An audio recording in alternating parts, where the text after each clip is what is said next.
प्यारे बच्चों, जैसा कि हम लोगों ने कल ही यह निर्णय लिया था कि हम लोग ई क्लास ई पाठशाला के नाम से चलाएंगे और उसका रूटीन भी तय हुआ था।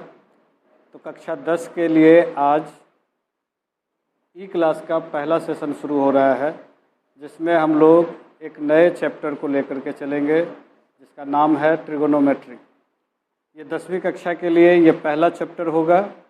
इस चैप्टर की शुरुआत पहले तो जो पुराना सिलेबस था उसमें 9वीं कक्षा से ही शुरू हो गई थी, लेकिन नए सिलेबस में जो 2011 में आया है उसमें ये 10वीं कक्षा से शुरू हुआ है। तो हम लोग ट्रिगोनोमेट्री का, क्योंकि ये सभी बच्चों के लिए ये एकदम नया होगा, तो इसको ध्यानपूर्वक समझेंगे और अगर कहीं कोई दिक्कत होगा तो उसको, जैसा कि कल ही बताया गया था, कि इसको व्हाट्सएप ग्रुप में दे देना है या फिर कमेंट बॉक्स में डाल देना है। तो आज चले हम लोग शुरू करते हैं। तो सबसे पहले हम लोग बात कर रहे हैं ट्रिगोनोमेट्री का। ट्रिगोनोमेट्री में जहाँ कि हम लोग देख रहे हैं इसका नाम से ही कि इसको हिंदी में कहा जाता है त्रिकोणमिति। त्रिकोणमिति, तो त्रि मतलब हो गया 3, कोण समझ रहे हैं, एंगल, और ये गणित, यानी एक ऐसा गणित जो 3 कोणों पर आधारित हो। तो वैसे एंगल को हम लोग ज्योमेट्री में भी पढ़ते हैं, लेकिन यहाँ पर त्रिकोणमिति एक नए स्वरूप में आएगा और ये पूरी तरह से समकोण त्रिभुज से रिलेटेड होगा। तो इसका सबसे पहले हम लोग कि ये इसका फॉर्मूला का डिस्कशन करेंगे। ये त्रिभुज है ABC, जिसमें कोण B, त्रिभुज ABC में कोण B जो है वो 90 डिग्री का है, अर्थात 90 डिग्री का, और इसमें जो 90 डिग्री के सामने वाला भुजा है इसको कहा जाता है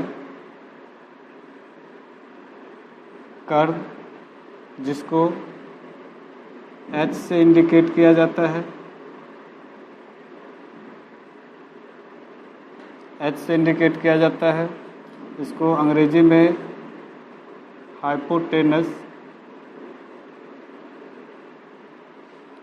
इसके अगर यहाँ पर कोई एंगल बना है तो इसके सामने वाला परपेंडिकुलर होगा, जिसको लंब, और इसको P से सूचित किया जाता है। और इसके बाद वाला जो तीसरी भुजा होगी ये बेस, यानी कि आधार, जिसको हम लोग B से सूचित करते हैं। और अगर इसी त्रिभुज को दूसरे तरह से भी देखें, जब एंगल चेंज होता है तो कैसे होता है। सेम त्रिभुज बनाएंगे, नाम भी वही होगा। ये फिर हो गया, तो ये हो गया H, ये हो गया। अब अगर एंगल यहाँ बन रहा है तो फिर इसके सामने वाला परपेंडिकुलर, यानी ये P होगा और ये B। मतलब ये कि ये बदल सकता है किसके आधार पर, तो एंगल के आधार पर। मतलब अगर एंगल यहाँ है तो इसके सामने वाला P ये होगा परपेंडिकुलर, और अगर एंगल यहाँ होगा जैसा कि इस त्रिभुज में जिक्र है, तो सामने वाला ये भुजा है तो ये हो जाएगा P। मतलब ये बदल सकता है। मतलब कि ये रचना के हिसाब से अगर एंगल पर बात करेंगे कि कहीं पर एंगल लिखा हुआ है A, तो उसके लिए जो है P हो जाएगा BCP बन जाएगा। और अगर एंगल हो जाएगा यहीं पर C, तब फिर जो है AB बन जाएगा P।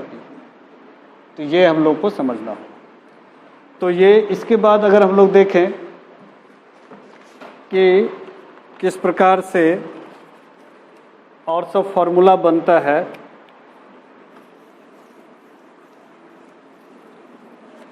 तो सबसे पहले हम लोग पाइथागोरीय त्रिक को समझेंगे। पाइथागोरीय त्रिक में कहा गया है कि कर्ण स्क्वायर बराबर लंब स्क्वायर प्लस आधार स्क्वायर। मतलब अगर इसको हम लोग संकेतों में व्यक्त करें तो एच स्क्वायर बराबर पी स्क्वायर जोड़ बी स्क्वायर। और इसी से अगर हम लोग एच से स्क्वायर हटाएंगे तो ये चले जाएगा रूट के अंदर। फिर इसी प्रकार अगर हम लोग चाहेंगे कि नहीं कर्ण की जगह लंब निकालना है तो लंब स्क्वायर बराबर हो जाएगा कर्ण स्क्वायर माइनस आधार स्क्वायर, या अगर इसको संकेतों में व्यक्त करें तो पी स्क्वायर बराबर H square minus D square. और फिर अगर यहाँ से हम लोग इस स्क्वायर को हटाएंगे तो H square minus D square. तीसरा, अगर हम लोग को आधार निकालना है तो फिर उसी तरह का आधार स्क्वायर बराबर कर्ण स्क्वायर माइनस लंब स्क्वायर, या फिर डी स्क्वायर बराबर H square minus P square, मतलब डी बराबर under root H square minus P square. तो ये हम लोगों को मूलतः 1, 2 और 3 यानी कि तीनों भुजाओं में से कोई 2 दिया रहेगा तो तीसरा हम लोग इस प्रकार से निकाल सकते हैं। अब हम लोग बात करें साइन थीटा कॉस थीटा का, तो हम लोग देखते हैं कि साइन थीटा बराबर होता है P बाय एच। इसी प्रकार इसी का इन्वर्स होता है कॉसेक थीटा जो हो जाता है H बाय, फिर कॉस थीटा जो होता है B बाय एच, और इसी का अगर हम लोग इन्वर्स बात करें तो सेक थीटा बराबर H बाय डी। फिर हम लोग बात करें टेन थीटा, तो टेन थीटा बराबर होता है P बाय डी, और इसी को अगर हम लोग देखते हैं तो कॉट थीटा तो B बाय। हम लोग अगर इस बात को गौर करें तो ये बड़ा ही इंटरेस्टिंग विषय है, बड़ा ही इंटरेस्टिंग चैप्टर है जिसको हम लोग बारी बारी से हम लोग देख सकते हैं।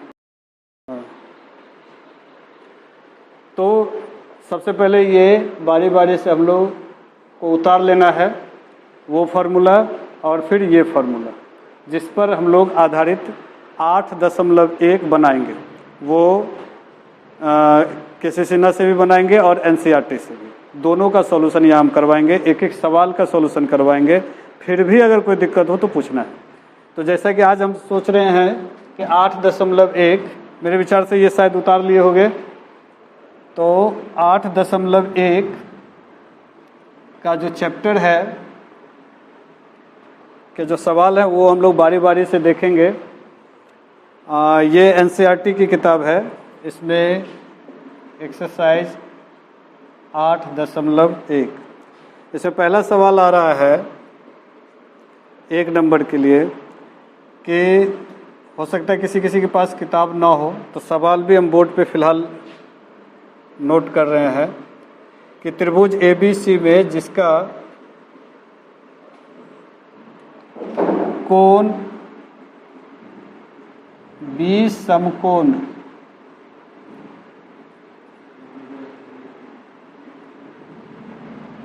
समकोण है, AB बराबर 24 सेंटीमीटर और BC बराबर 7 सेंटीमीटर। तो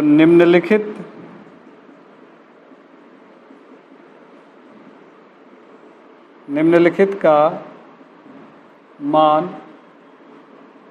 ज्ञात कीजिए।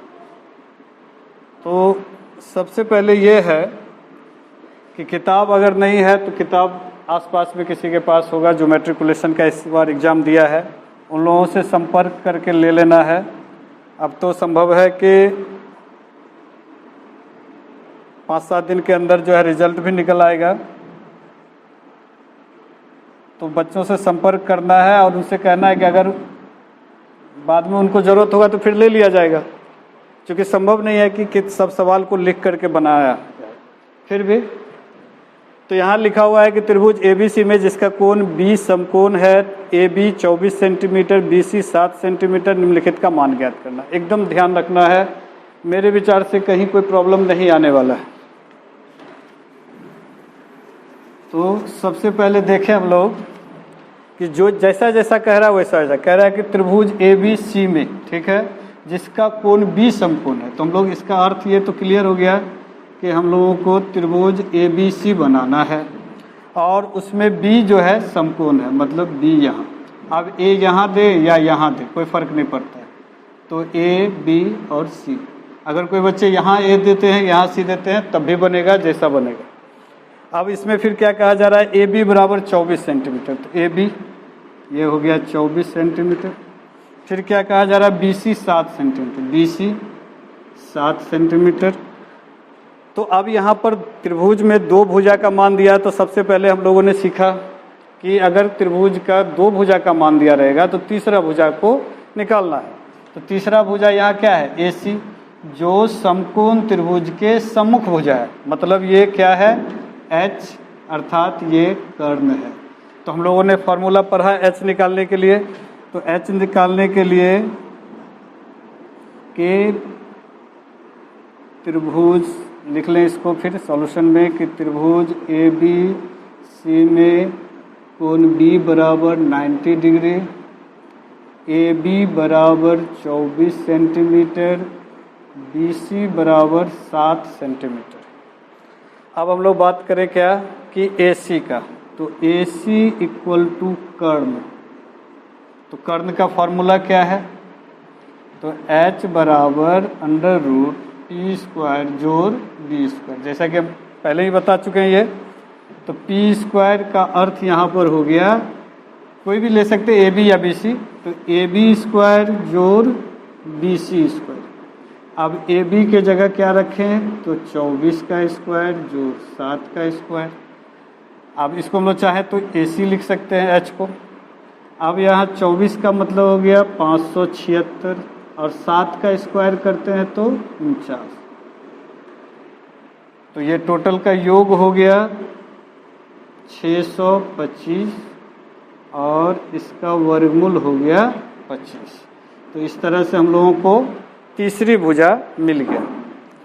तो सबसे पहले सवाल उतारना है, फिर उसके बाद हम लोग ट्रायंगल बनाए और बारी बारी से सॉल्यूशन करें कि त्रिभुज ए बी सी में कोण बी बराबर 90 डिग्री, ए बी हो गया 24, बी सी 7, ए सी यहाँ कर्ण हो गया।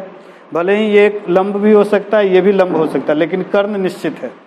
उसके बाद बात करें एच का निकालना है, तो पी स्क्वायर जोड़ बी स्क्वायर जो ए सी बना हुआ है, तो ए बी स्क्वायर जोड़ बी सी स्क्वायर यानी 24 का स्क्वायर 7 का स्क्वायर, 24 का स्क्वायर 576, 7 का स्क्वायर 49, मतलब हो गया कुल 625 और इसका वर्गमूल हो गया 25। तो इस तरह से हम लोग हम लोग कर्ण निकाल लिए। अब जैसा कि सवाल में था कि साइन ए कॉस ए, एक नंबर सवाल था कि साइन ए और कॉस ए, दो सवाल एक ही में दिया हुआ है। तो साइन ए मतलब हो गया साइन का फॉर्मूला पी बाय एच। अब यहाँ एक फॉर्म मतलब एंगल हो गया, तो एंगल कहाँ बना, ए। तो जैसा कि मैंने पहले ही बताया कि इस जो एंगल यहाँ पर रहेगा उसके सामने वाली भुजा जो है वो हो जाएगा क्या, लंब। तो यहाँ पर P कौन हो गया, BC, और H तो वो निश्चित ही है AC। तो BC का वैल्यू हम लोग कितना देख रहे हैं, दिया हुआ ही है सवाल में 7 सेंटीमीटर, और AC कितना हम लोगों ने निकाला 25 सेंटीमीटर।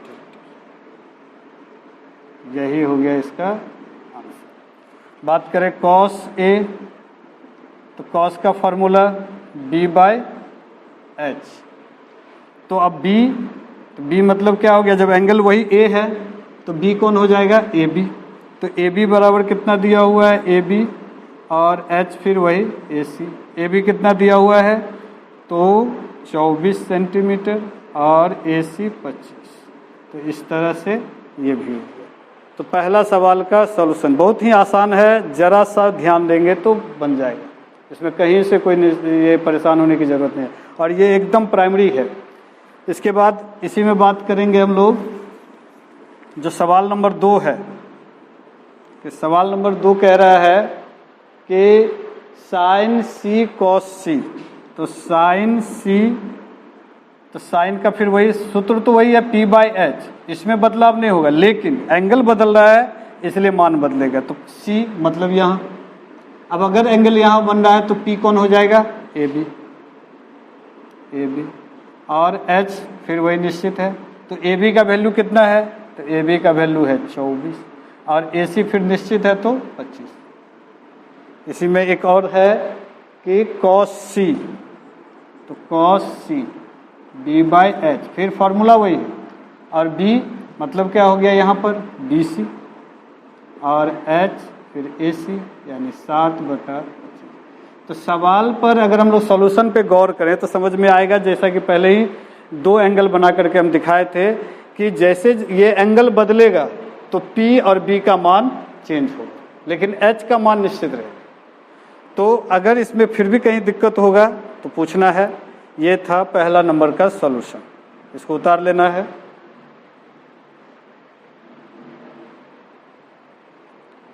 फिलहाल एक सवाल और देख रहे हैं, मेरे विचार से ये उतार लिए होंगे।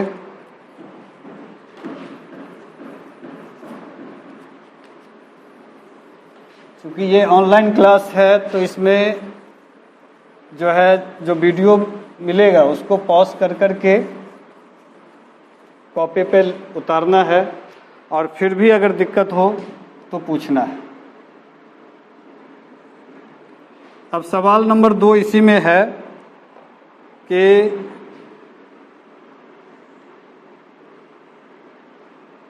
ये त्रिभुज इसमें ड्रॉ किया हुआ है PQR, ये 90 डिग्री, ये 12 सेंटीमीटर दिया हुआ है, ये 13 सेंटीमीटर दिया हुआ है और हम लोगों को निकालना है 10P माइनस cot R का मान, ये मान निकालना है। तो हम लोग फिर से देखें, इसमें हम लोग को 10 निकालना है और 10 का फॉर्मूला होता है P/B, मतलब लंब और आधार। जबकि यहाँ हम लोग के पास इसको हम लोग अगर लंब मानते हैं तो ये लंब हुआ और ये कर्ण, और अगर इसको ये हम लोग देखते हैं कि एंगल यहाँ बन रहा है तो ये आधार हो जाएगा, तो ये कर्ण। तो कुल मिलाकर देखा जाए तो हम लोगों को QR का मान निकालना ही पड़ेगा। तो सबसे पहले हम लोग लिखें सॉल्यूशन में कि PQ बराबर 12 सेंटीमीटर, PR बराबर 13 सेंटीमीटर और QR बराबर वाट। तो QR के लिए मान निकालने के लिए वही पाइथागोरीय त्रिक में कि PR square minus PQ square. तो PR का मतलब क्या हो गया 13 का स्क्वायर और PQ का मतलब क्या हो गया 12 का स्क्वायर। तो 13 का स्क्वायर कितना होता है 169 और 12 का कितना हो जाएगा तो 144। तो ये अगर हम लोग घटाते हैं तो आ जाएगा ये 25 और ये इसका वर्गमूल निकल जाएगा 5। तो कुल मिलाकर यहाँ कितना हो गया 5। QR का मान निकल गया। अब बड़ा आसान होगा सवाल, फिर से एक बार सवाल यहाँ लिख लें कि 10P माइनस cot R।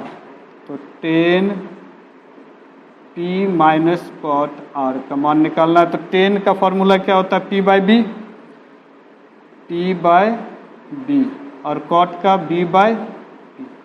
अब यहाँ बात करते हैं 10P, मतलब एंगल कहाँ बन रहा है यहाँ। तो जैसे एंगल यहाँ बन रहा है तो उसके लिए P कौन हो जाएगा QR और B कौन हो जाएगा PQ, फिर माइनस। अब अगर हम लोग बात करते हैं कि इसका cot का, तो cot क्या है R, तो इसके लिए B, तो B कौन हो जाएगा QR और P कौन हो जाएगा फिर PQ। तो अगर देख रहे हैं कि अगर हम लोग चाहें तो यहीं पर इसको काट करके लिख सकते हैं, वैल्यू क्या हो जाएगा 0। तो ये सब लिखने की कोई आवश्यकता, बनाने की कोई आवश्यकता नहीं थी। नहीं तो हम लोग चाहें तो इसका मान रख सकते हैं कि मान क्या रखें QR का वैल्यू अभी कितना निकालें 5, तो 5 और PQ का वैल्यू पहले से ऑलरेडी दिया हुआ है 12, फिर 5 12 घट करके क्या हो जाएगा 0। तो इसका अर्थ हो गया कि इसका आंसर क्या हो गया 0। तो अब सवाल ये उठता है कि क्या इसको बनाना ज़रूरी है या यहीं से निकल जाएगा। तो ये सवाल का कोई विशेष आंसर नहीं है, क्योंकि इसको हम लोग को बना लेना चाहिए फिर इस पर आना चाहिए। 0 निकल रहा है तब, अगर नहीं निकलता तो ये तो बनाने की आवश्यकता थी। तो हम लोग पहले से ये तय कर लेंगे तब तो सवाल बड़ा आसान हो जाएगा।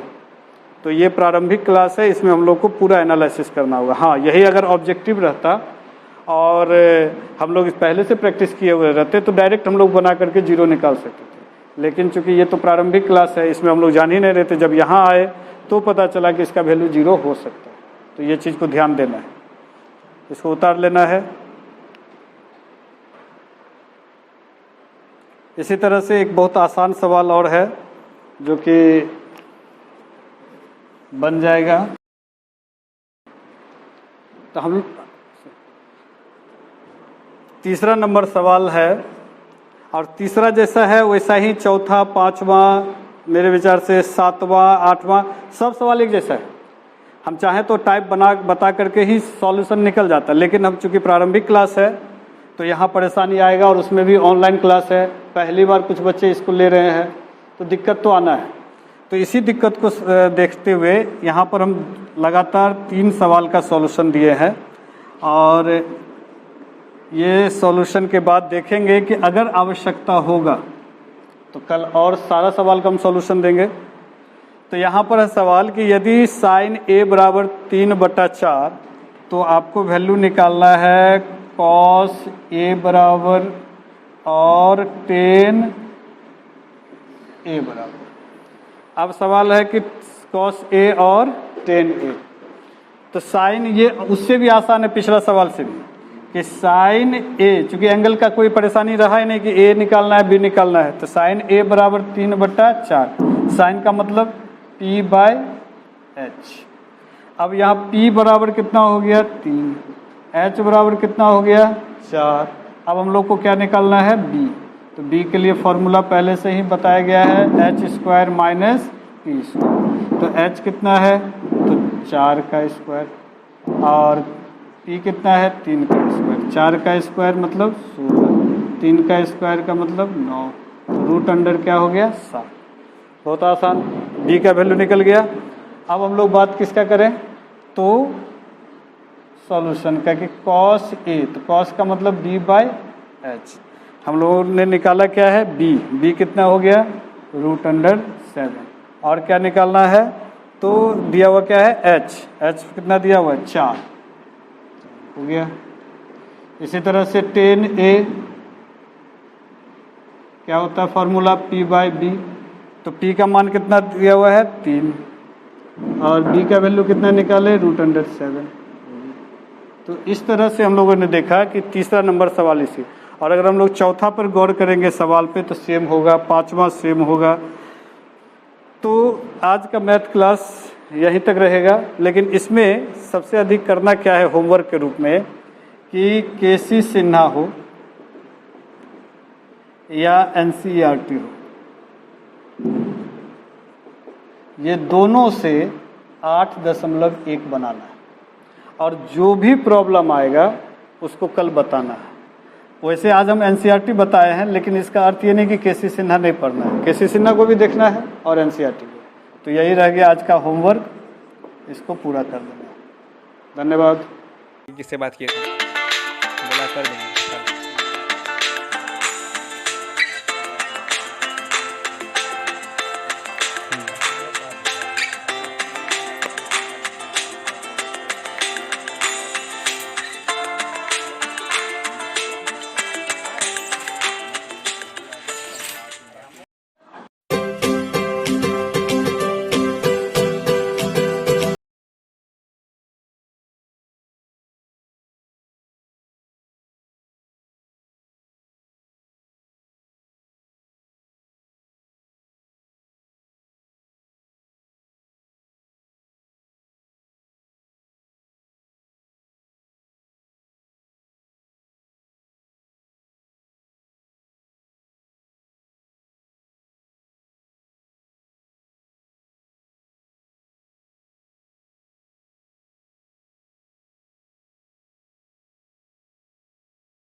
Subscribe now and press the bell icon. Never miss an update.